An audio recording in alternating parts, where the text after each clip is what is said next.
Let's start with this morning interview. My name is Matjaž Manček. I am coming from here and I'm returning to this place every day. I'm running a music program in this house and I'm very excited to have a special lady as a guest this morning, Natasha Padabed. Hello. I'm very excited because, okay, we know each other for already some years now. I know pretty much what you've been doing, but I'm excited to hear the details about it, the history, how it evolved, and so on. So for the start, for those of you who haven't read the bio, Natasha, do you have like what's your patronym like? Natasha Nikolaevna, Ivanovna, Alexandrovna, Natasha Alexandrovna, Padabed. Okay, so we revealed the first secret. So Natasha was born in Russia. Raised in Minsk, in Belarus. Mogilov. Okay, in Belarus. You returned to Saint Petersburg to join really the coolest music festival there. And then went to study in Amsterdam, environmental management. Yeah, so far so good. Then you moved to Berlin and started More Zvukov music agency. No, my agency started in the Netherlands. Okay. So how did it all start? So what was the first band you booked, probably in Minsk? First, I don't actually remember which was first one. I was booking several bands, mostly from Saint Petersburg. Already when I lived in Belarus, I was going to Saint Petersburg many times. I had friends there, and the music scene was, of course, much more interesting. And some friends asked me to book them in Belarus, and I just started to organize shows in Minsk, and a couple of them also in Mogilov. You were mentioning one moment that one of the first shows you booked was the band called Ja Division. Yes, it was around 1998, I think. Yeah, like in Minsk. 20 years ago. It's a Russian reggae band, right? Yeah, it's a Russian reggae Okay, band. so it's like a booker that starts her career with booking a band with a ridiculous name like this. It's But in Russia, if there are Russian people, it was like a cult band kind of. Ja Division. At that moment. All right. But anyway, here you, so many years after this, and you are now working with the most exciting bands of nowadays from Russia, Ukraine, Belarus, and other places, but especially from these countries. You just were on tour with Shortparis, the band that we hosted last year at MENT, and for those of you that seen it, you know what we are talking about. For those of you that missed it, don't do that mistake again. So you just arrived from Berlin, right? And they're doing quite a big European tour. How is it going? I've been with them to Copenhagen and Hamburg only, and first time in Denmark, around 150 people, in Copenhagen and Hamburg on Monday, 120. And the reaction of people is really great, and people who see them first time, they're like really like, what is it? They're all like shocked, also promoters. So I think it's it's going really great with them.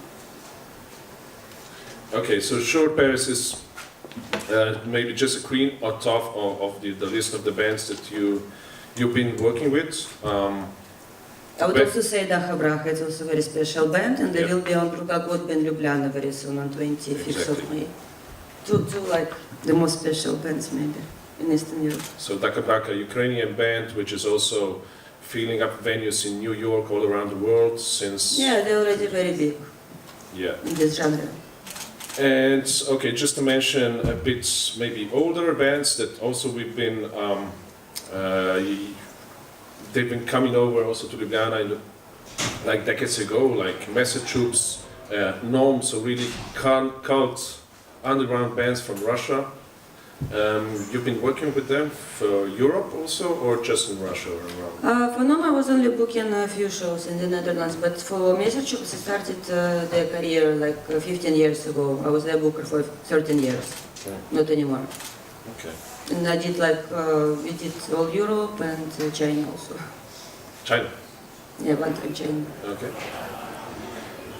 Okay, let's talk more about how is it to work with Russian, Ukrainian, Belarus bands. Normally, in the Western, like more professionalized music world, so you have a band and you have a manager around, you have a PR agency around, like not all of them, but in optimal situation. So you have people who are working with a band, and bands normally they know what their work is all about and what is important. What's the situation with the bands you're working from Russia, Ukraine, Belarus?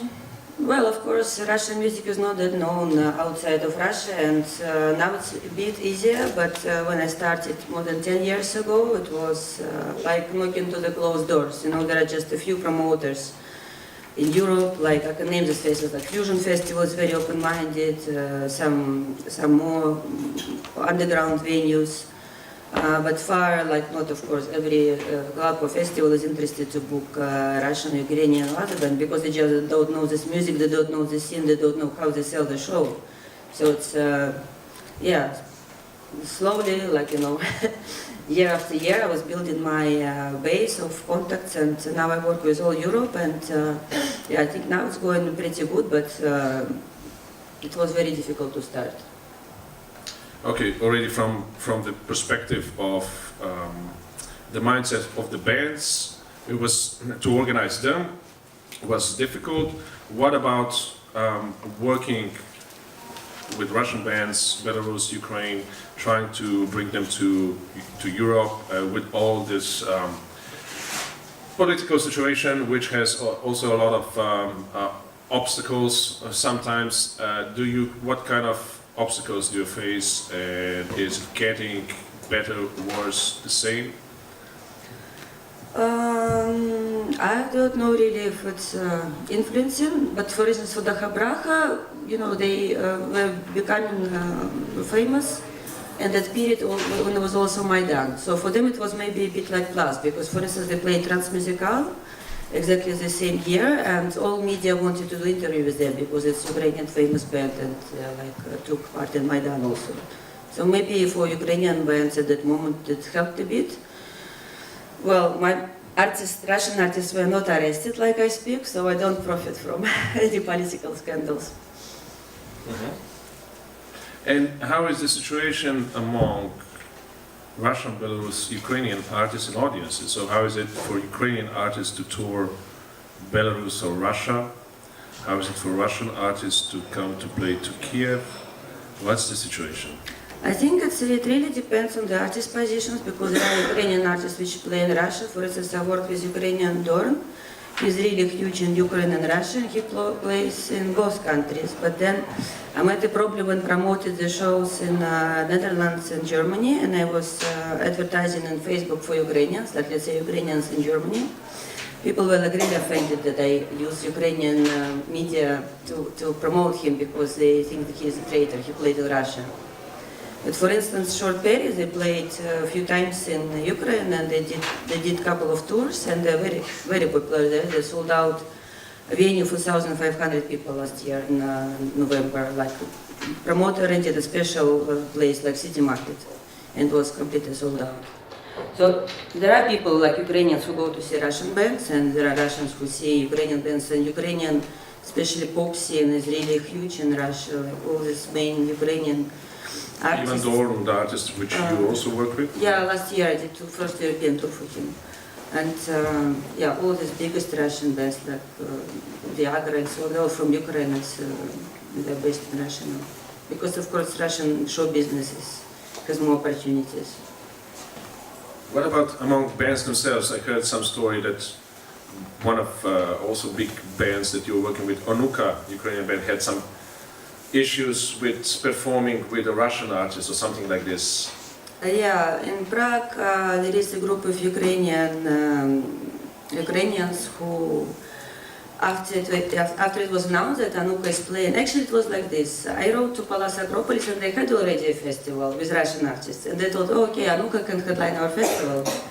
And guys from Onuka also didn't see anything wrong in it, that they perform with Russian artists. But then some patriotic Ukrainians started to call, you know, to the band and to the venue, like, it shouldn't happen, they cannot perform with the country aggressor on one stage. And the band asked me, like, yeah, we have to do something because, or we cancel the show. And the promoter was forced to move Russian and Ukrainian bands in different locations on different day.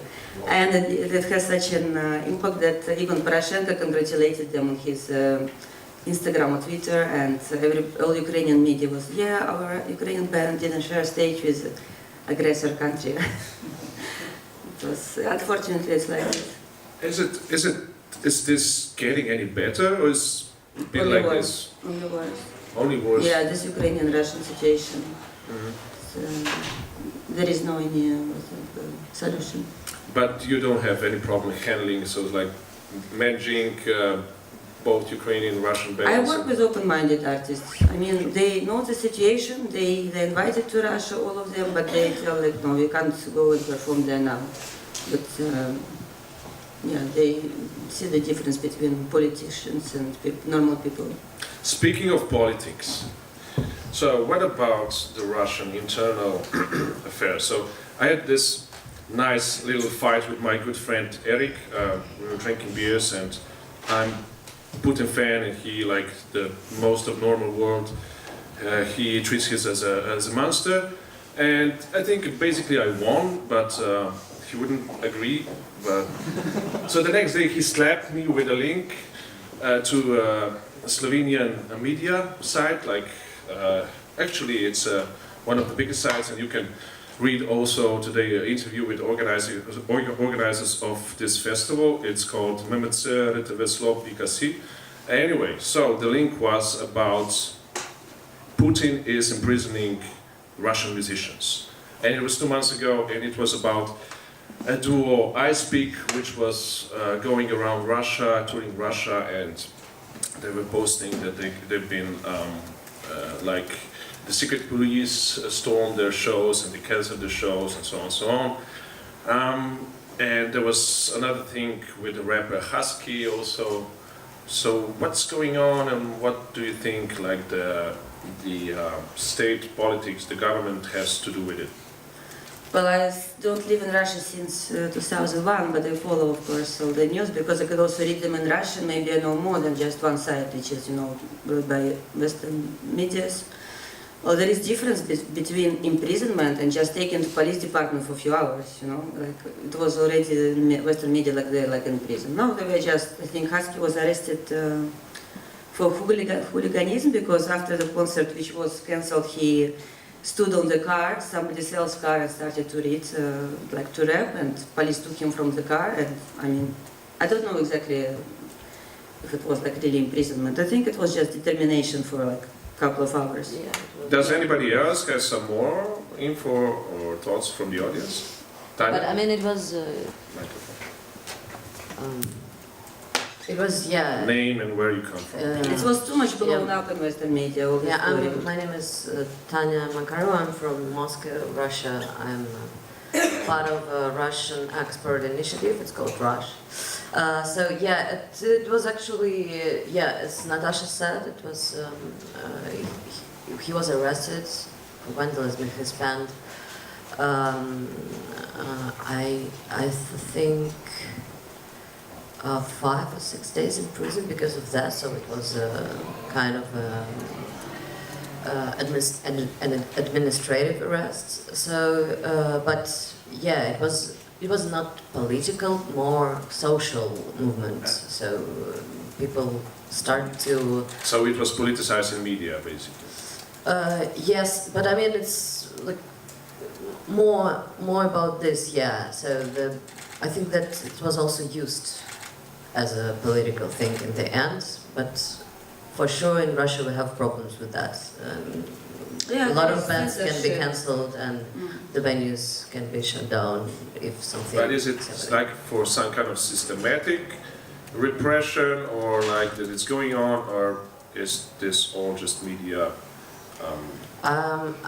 I don't. I just think that sometimes people who are doing this, they just don't know what they're doing exactly. They are kind of afraid of something. They don't understand what's happening exactly. So sometimes they think that maybe it's better to just. Yeah, there is censorship, but there is also self-censorship. Like, for instance, at some provincial cities, the mayor, he is afraid he's just better cancel the concert than something happens, you know. So Yeah. Okay. self-censorship, I think, it's bigger one reason for canceling concerts. All right. Okay.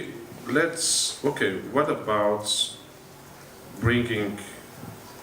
Let's switch to the other side of your activity, which is not taking Russian Belarus bands out of the countries to the international world, but bringing cool international artists to Saint Petersburg and other places around. What's the experience there? I mean, you've been working with 3 festivals which have the same base, which is Sergei Kuryokin Foundation. Center. Center, Yeah, center. SKIF Festival, Saint Petersburg. Tell us about this. So basically, this was a start of your serious career in music scene, right? Yeah, it all happened by accident. I went first time to SKIF in 2000, like a visitor, and I met the program director of that time. And it was organized in New York. No, it was 1996, right after the death of Sergei Kuryokin, and I was first time in 2000 Okay. in St. Petersburg.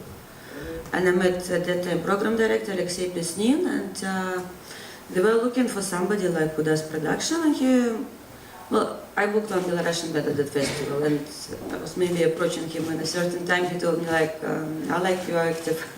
Can you maybe, if you want, you can work for You were us. still living in Minsk at Then I that time. still was living in Minsk, and I was not even thinking. I had nothing. I had just my PC with me. I didn't know at that time, like a computer, like a rucksack of clothes and PC, and I moved to St. Petersburg like in one day. And then I suddenly got invitation to the university in Amsterdam. Actually, I'm still there for Universiteit. Because I lived already in Amsterdam before and I was applying for this university, but I was surprised that they chosen me, and that's why I moved to the Netherlands for 1 year, and I met my husband, and I actually met him before, but I stayed in the Netherlands. But I was working from there. Later on in 2005, this program director left the festival, and Anastasia Kuryokin, the director, she proposed me to be program director. I never did it in my life. And immediately, like 3 days, 4 stages festival. Which were the artists of the first year that you curated the festival? Some of them, of course, I don't know. Actually, it was a year we curated with Worm. Worm brought like Worm more from than 10 Rotterdam. from Rotterdam. Like Yes. Paul Haven played, you know, Dutch guys, founders of Worm actually. Budipal, I think also, Stalplat sound system. I really have to check it because So let's say It was that already so many if you would try to describe the profile of Sergei Kuryokin International Festival, it would be something like maybe what Club Transmediale in Western Europe, or mix of this and what? I don't think It's I can experimental, compare it it's to. Yeah, it's more avant-garde. experimental. For instance, we have always one band which is very influential in music. Like for instance, last year we had Tangerine Dream.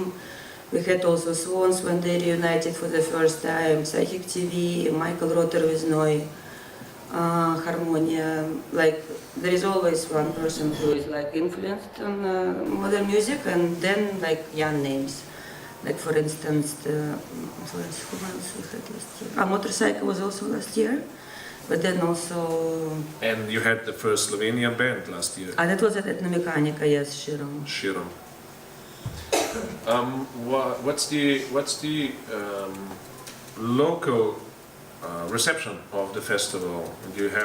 Does it have a strong following? Do you have people from other places in Russia coming to see the festival?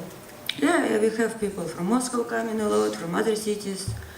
We have audience that recognize the same faces already for like more than 10 years, and there are young people. Our venue is not so big. Actually, in the past, what was interesting, we had a venue which was exactly like Kino Šiška, former Soviet cinema from the 60s. Unfortunately, it's now in reconstruction, it's completely ruined. And now we do festival at the new stage of Alexandrinsky Theatre in the center of Saint Petersburg, which is very technically equipped venue, but doesn't have such spirit which we had in Priboi, where we did 10 years festivals. But you're getting the place back when they renovate it? It's delayed and delayed. But, hope so. It will be much bigger than it will be just new place for like 3,000 people. Okay. So you have, it's 3 festivals which are done by the same company, right? Electro-Mechanica and Ethnomechanica and SKIF, the big. So, okay, but already the main festival is very genre mixed, right? So, but then you decided to focus also on electronics and ethno. Yeah, because it's also like the center has to have some activities, and we just decided, okay, we had SKIF already, let's do something new. And then more than 10 years ago we started to do electronic festival, but then also was an idea, let's do also world music festival, and maybe, I don't know, we can get some other idea. There are also some other activities, but I'm not involved in them. There is award of Sergei Kuryokhin, annual street art festival, and some other events which the center is organizing, but I'm involved only in these 3.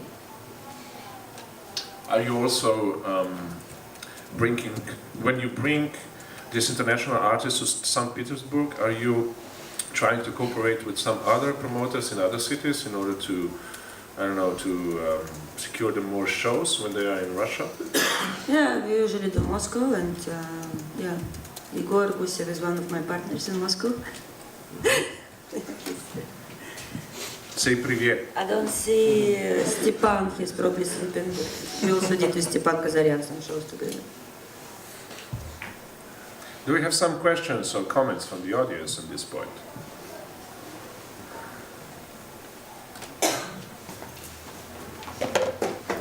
Name?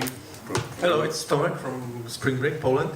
I wanted to ask you, Natasha, how do you choose bands, like the bands you manage? Is it more often that they come to you because they're looking for some management opportunities? Or is it mostly a situation where you see them at some shows and you think, oh, this is the band for me, I want to take care of them? Or is it the mix of both? I'm interested, how does it start, to be honest? Like, let's say Shortparis. How did the Shortparis story started?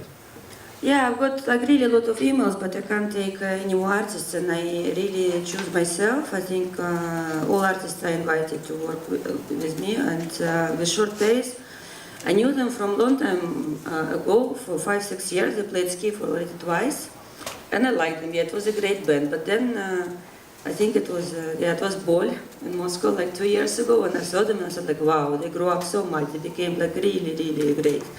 And they were approaching me before. They were writing me if I can work with them already for 2 years. And I was like, I don't know, I'm already busy.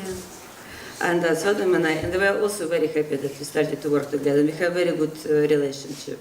I'm really happy. But for instance, it was very funny with Alena, because it's a young hip-hopper woman from Ukraine. That's your newest sighting, right? Yeah, but it was funny that I really like her video, and I posted it on my Facebook just It's like, very recent, right? It's like yeah, like months ago. I just posted my Facebook, and I thought, oh, look cool, like such a cool new artist from Ukraine. And people started writing me like, are you representing her? Are you a booker? I thought, no.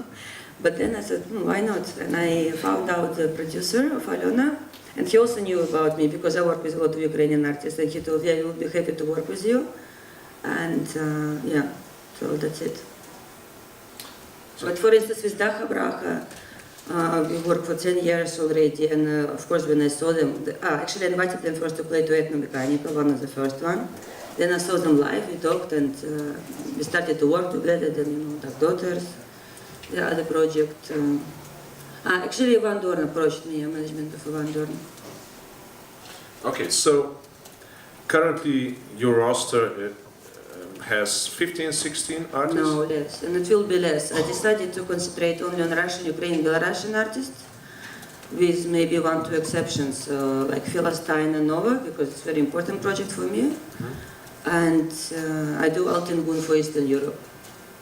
But I think the rest I will do only Russian, Ukrainian, Belarusian artists, because it's already a lot. Yeah, because I saw also like artists like Altengun on your roster, but just for Germany. No, only Poland, Baltic states, Poland, Russia, Baltics. Ukraine. Okay, yeah. Okay, so you have all this Russian, Belarus, and Ukraine artists that you will keep on your roster, and you represent them for the whole world?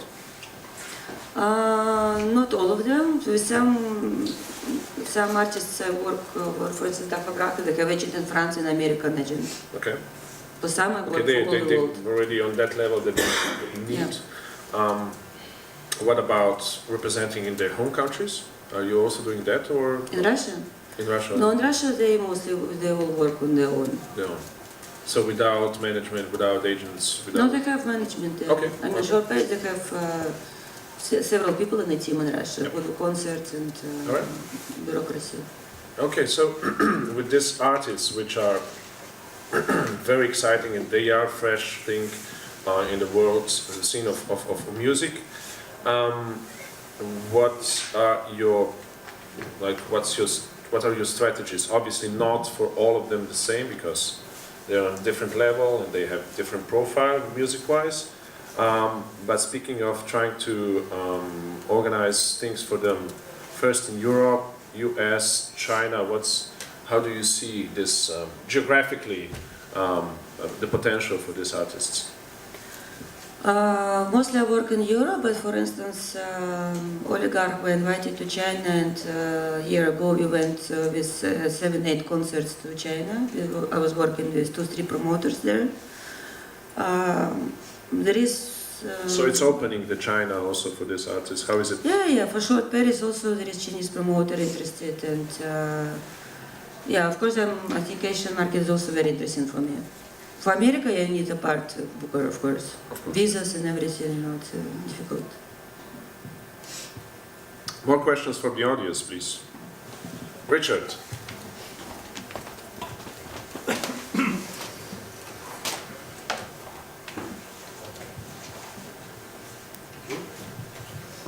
Is that going through?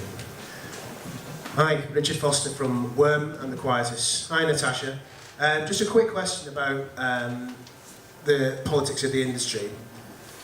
It's a very egocentric world, certainly at conferences and certainly at the big festivals. And you've done a lot on your own for years. And how do you actually approach this as a strategy? Do you have a particular strategy for dealing with things, say at Eurosonic or at other comparable festivals at that level, and festivals up and coming and really great festivals like MENT, or is it do you just actually block that world out, the whole sort of wheeler dealer stuff?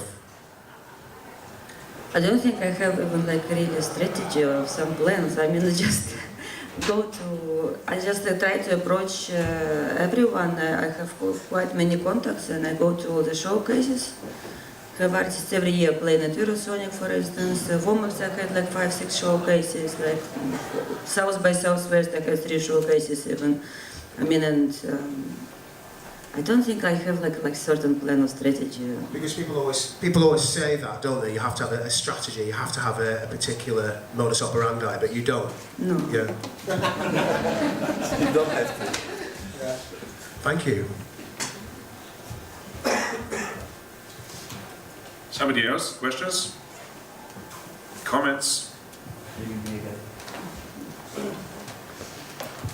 One more thing. As you've got a lot of acts touring in many different countries, I wanted to ask you about the bureaucratic side of things. Is there a country where documents you need to provide to play a show, it's such a pain in the ass that you'd rather not play there than do all the boring stuff with documents? Or is it normal everywhere?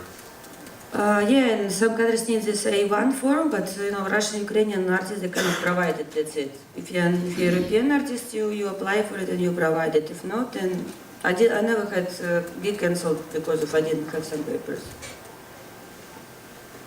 I have a bookkeeper, I work a legal way, so like pay taxes and fill in all these tax forms.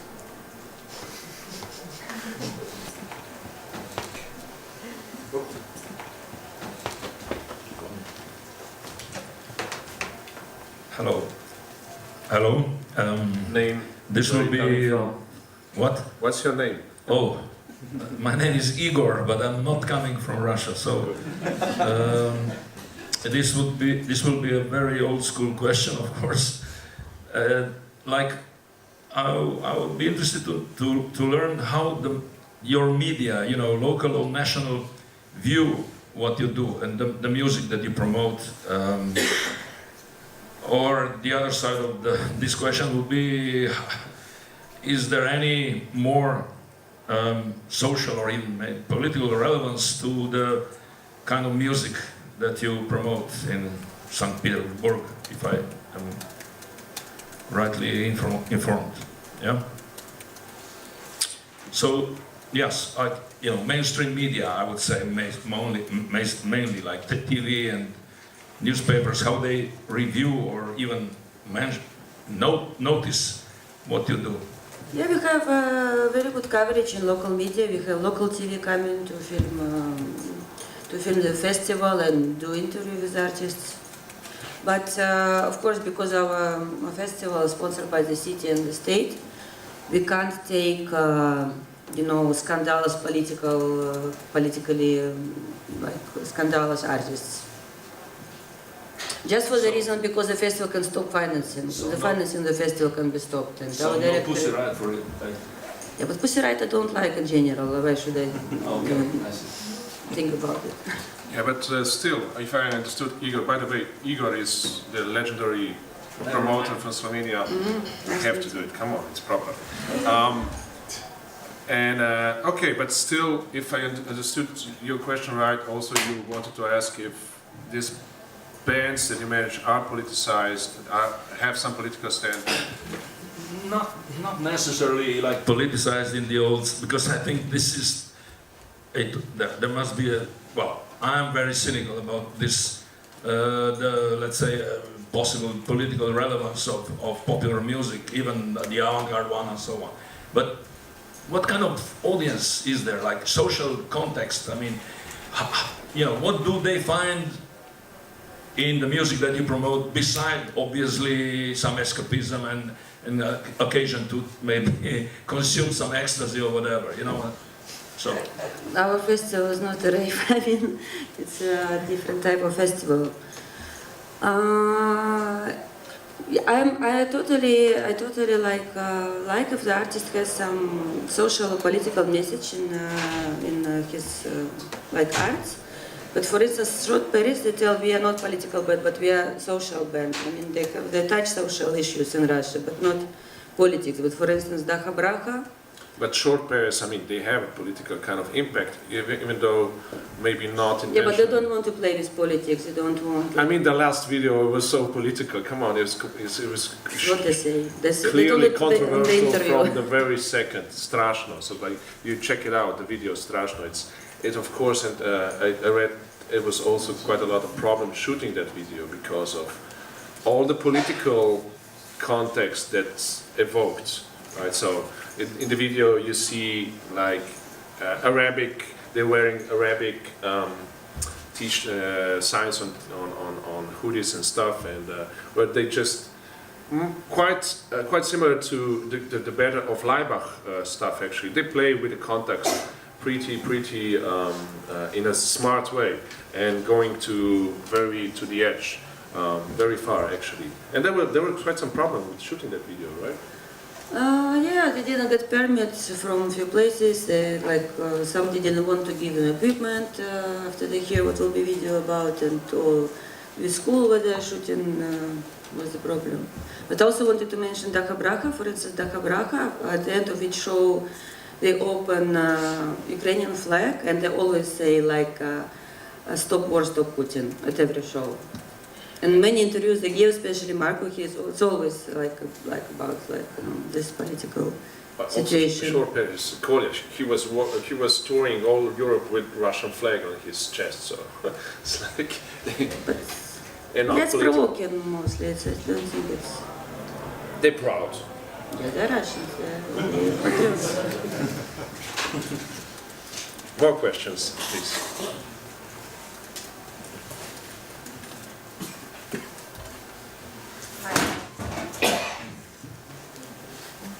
Hi, my name is Katya, and I have a follow-up question regarding this, what constitutes a scandalous band in Russia? How is it with the LGBT rights? Could like a band be openly gay on stage with two main keys? Would that be okay, or would that be considered too scandalous? I don't know, one of the biggest Russian pop artists, Boris Moiseev, is open gay, and he is on state TV. And there are gay bars and clubs. Yeah, the Sada Opera, they played in Russia also, in clubs and bars. Yeah, but I mean, they cannot be open. I mean, they left Russia because it's still... No, I think it's still possible at some clubs. Yeah, There we are do, gay clubs. yeah, but it's like we do have gay clubs and gay parties, but it's not big because Russia. We even have a law against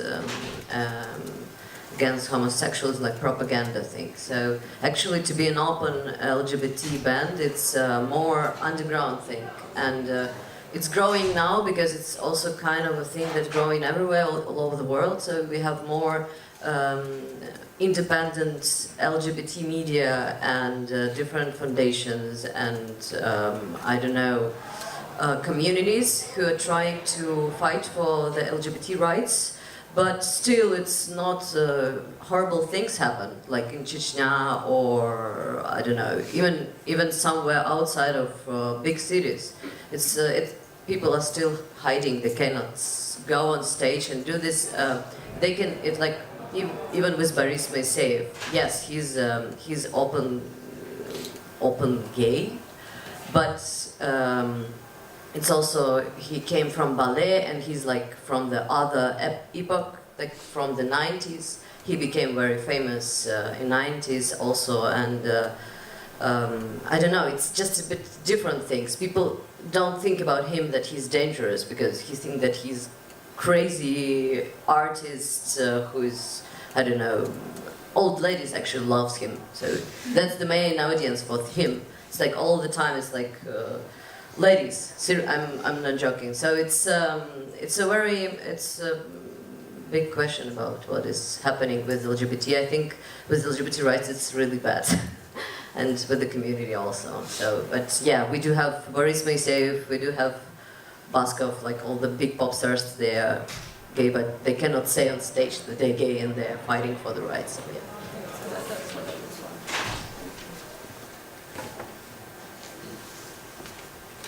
Somebody else? Questions? What should we talk about more? Yeah, we have. Okay. Hi, my name is Esma. I come from Bosnia, and I'm a art student and like electronic musician. So my question about you said festival, right? You have festival and you are management, right? Is how much of electronic music do you actually push through? And is there any electronic music, or are all of your artists actually bands? I try to work. No, I had artists like Matjaž, for instance, and it was really great. We did Sonar and South by Southwest and many other events. And Munchi, the Mumbaton artist from the Netherlands. I used to work with electronic artists also, but I think I like live music more.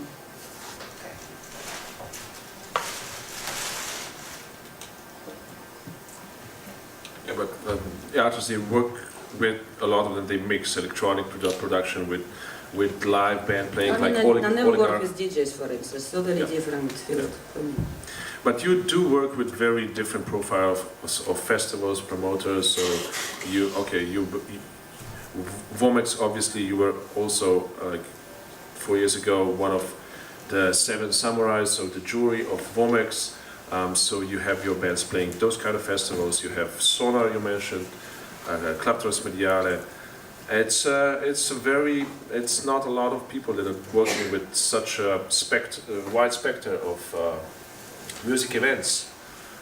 Do you see any difference in working in this fields of world music, electronic music festivals, and more avant-garde rock?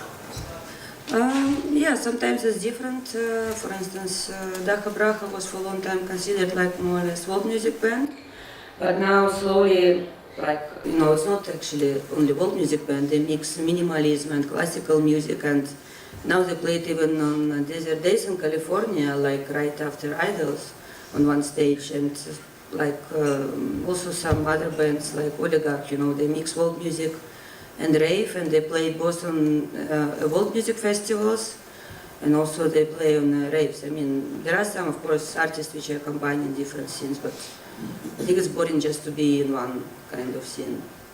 Like also, you will see tonight Yegor Zabelov, accordion player. He's playing tonight at Summa Artist.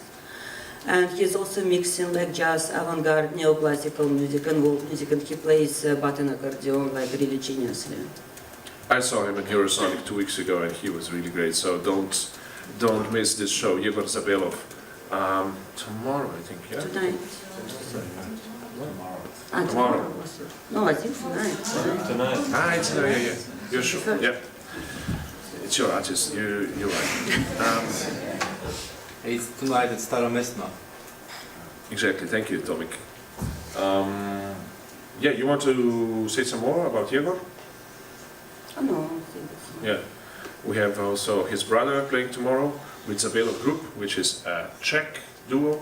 So Yeah, the three brothers, accordion players, and the grandpa and father play accordion, and it's like... they're Belarusians? They're Belarusian, but the Belov group, Roman, he moved to Prague time ago. But they're native brothers, and they play here. In different music acts and from different countries, yeah. Really cool acts, both of them. Highly recommended. Any more questions, or we are slowly closing this interview? Richard, I was counting on you.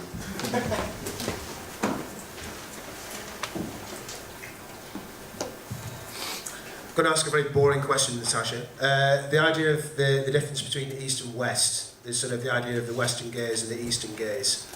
How do you actually see that? Because you have a foot in both worlds. I mean, you've told me before, you know, you're Dutch, you've got Dutch citizenship, you work a lot, obviously you work a lot in Saint Petersburg, you're here, there and everywhere. How do you see the differences now between the East and the West in terms of how music is seen, what its legacy is, how it's promoted? Do you see a difference at all? Or is it just, you know, is it just a nonsense that we keep, you know, as journalists falling back on? Because every time you read something about, or someone writes something about Russia, you know, that inevitably seeps into the article, into the discourse. How do you see that sort of relationship? Well, I don't know, it's really complicated. That's me for it. We have time, like 8 minutes. No, I mean, difference between organizing From your something. perspective, from your experience. Yeah, well, in Russia, I mostly work on my festivals. I don't know how for other promoters. I think, of course, mostly it's financial situation, economical situation in Russia is not so good, and also problem is that most of the artists, they want to fly to Russia, plus they need visas. So that makes cost of touring bands, like, I mean, if you want to bring band to Russia, it makes it much more expensive. I know that same band plays in Berlin gets 500 euro, and then they ask for my festival 2,000 euro, plus flights, plus visas, you know. So I think this is a problem that not so many artists are touring. And for instance, I do a lot of efforts to bring a band to Europe by cheapest means. I organize tours from Saint Petersburg.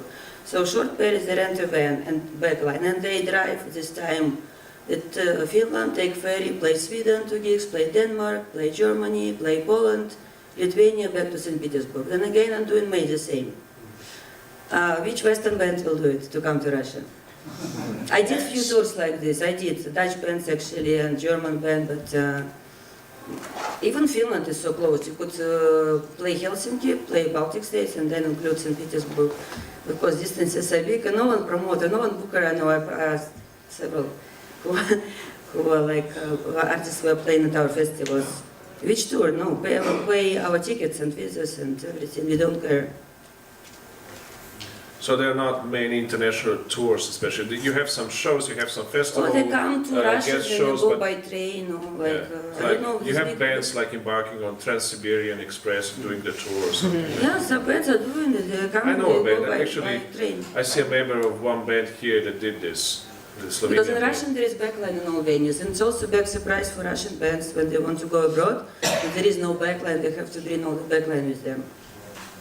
It was actually with Bol tour. When they came to Warsaw, and the promoter, there is your backline. No, we said you provide us backline on the same day of the show. The same with Spring Break.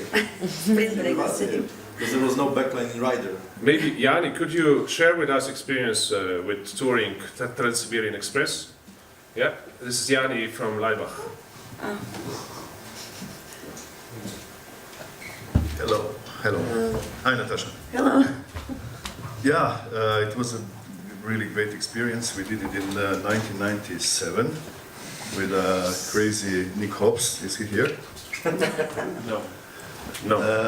He was our tour manager and the conductor and agent. He said, let's go to Siberia. Nobody did it before, so of course, yes, no problem. Except apparently Mark Almond, but he turned around halfway when he went there. We went to Chelyabinsk. Well, first of all, we did Moscow and Saint Petersburg, which is, you know, the civilized part of Russia. And then we went to Yekaterinburg, Chelyabinsk, with Trans-Siberian Express, and to Novosibirsk, Akademgorodok, Barnaul, which is all the way down on the border between Mongolia, Kazakhstan, China, Mongolia, Kazakhstan, I think. Yeah. And it was great. It was really good. We traveled with the train, and then we traveled something with the van. It was, of course, very improvised tour. We did it for the sake of doing it. We didn't go there to earn any money.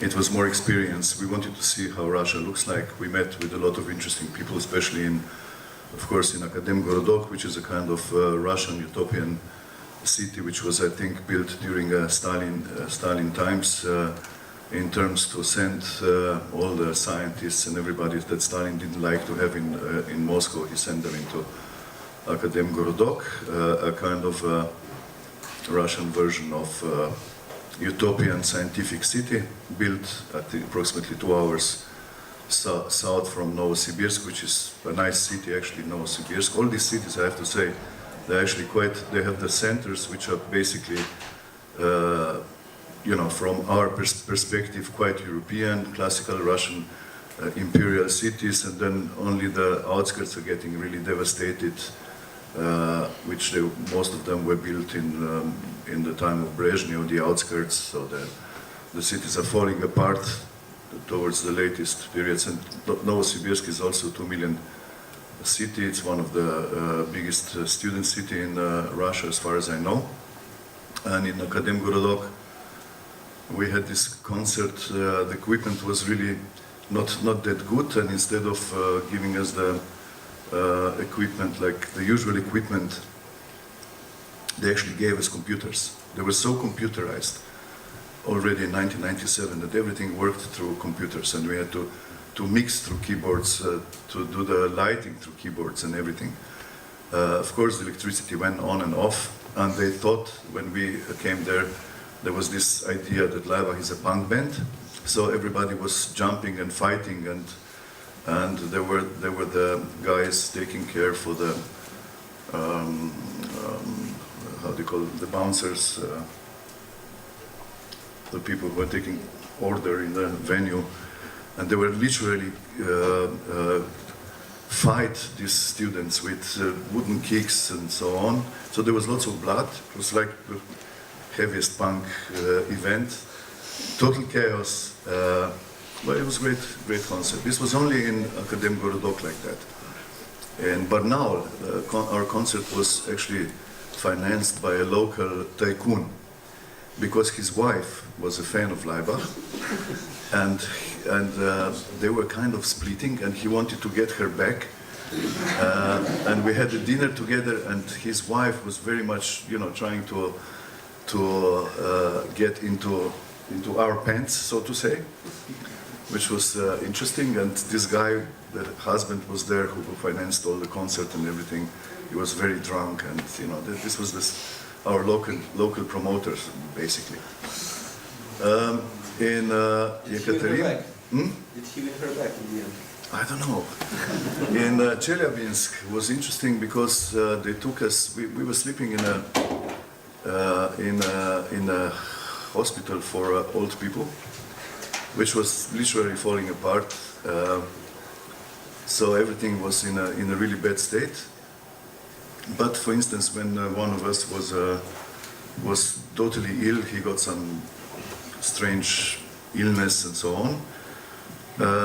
They took him in the hospital, and they really meant him straight away with some kind of super advanced technology. But the hospital and everything else was falling apart. And we were dancing in the evening with these old ladies, and they had a dance and so on. And also we went to see some places that they showed us the Chelyabinsk and surrounding, and we came in front of the really ugly, huge house and started to do photos. And suddenly the Marines, soldiers, came out from that house with German Shepherd's dogs and guns, and they surrounded us. And it was apparently one of the heaviest jail prisons in Russia, which we shouldn't film. And they surrounded us. They didn't let us for the next 6 or 7 hours. And Nick Hobbs, with his Russian language, was trying to convince them to let us out, and he was using the charm of the Western imperialists, like, we do it differently in the West, etc., etc. But eventually, in the end, they let us go. So it was Chelyabinsk. In Yekaterinburg, it was also quite funny because most of our audience who wanted to come to the show, they couldn't go to the show as it was too expensive. So there were only people in furs and coats and with golden Mercedeses and Rolls Royces there, because they came. It was a matter of prestige. They didn't even know Laibach, and it was half-empty venue anyway. But that was the situation in Yekaterinburg. This is that's what I remember from the Novosibirsk tour. Thank you. So next year we're going to have a workshop led by Ivan about how to tour Russia with a train. Thank you so much for this. And this was also the finale of this interview session. What's next for you? You're traveling all the time. Where are you going next from MENT? Next month I'm going to Iran. Iran. To book some Iranian... No. Maybe. Well, I meet some musicians there. Some people put me in touch already, but just to meet them, just to meet people. To book Russian bands to Iran. Okay, cool. Playing a tour by train. Nice. All right, and you coming back to Ljubljana with DakhaBrakha? Maybe, yeah. We're having them not in sure May yet. in this house. Yeah, they play here, 25th of May. DakhaBrakha, don't miss them. It's unofficial. You heard it first. Thank you very much, Natasha. Thank you so much.